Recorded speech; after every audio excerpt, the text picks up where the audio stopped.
I was last in Malaysia 2011 to 2014, and I must say the mood of Malaysian and Singaporean official interacting was very different from the day when I was first in Malaysia, 1989 to 1991.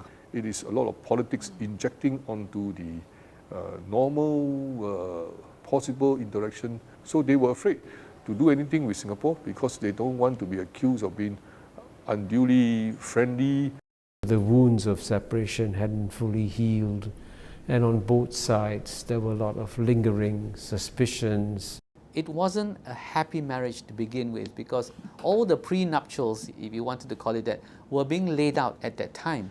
So already there were lots of mutual suspicion. So it was already a very tense relationship to begin with.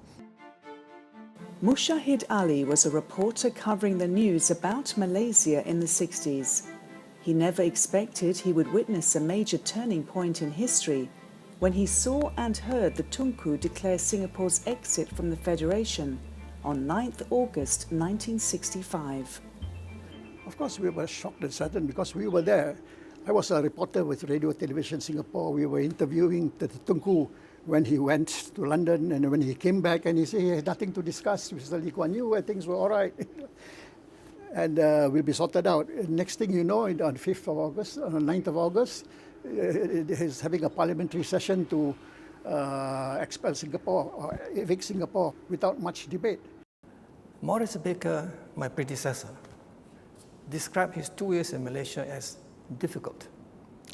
Relations were frosty. The situation was touchy, and there was bitterness between leaders of the two countries. There had been demonstration in front of his embassy, and he had been booed and shouted at in his car. And probably the press expected that I would lament the fact that we were breaking up.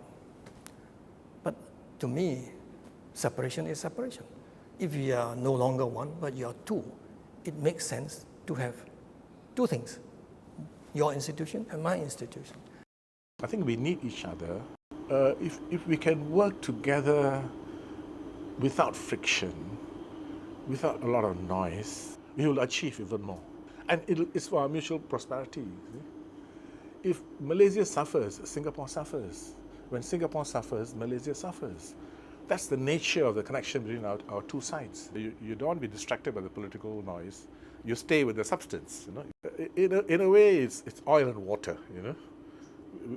These things were kept separate. You see, there was a political noise. You just ignored it because this is all domestic politics, and you progressed on the substance. All countries in their relations with others want to establish as best framework of good relations. But the test comes when there are difficult issues. Yes, sometimes we are accused of being not neighborly, not friendly, or too legalistic. But these are all, shall I say, diplomatic tactics to make the other feel as if they are being unreasonable. But it's part of the diplomatic game. We should not get upset that somebody calls us not neighborly or too legalistic. We have to advance our national interests. We want to have good relations with another country. Let us do it in a way that ensures our national interests, but at the same time see whether we can obtain a win-win solution.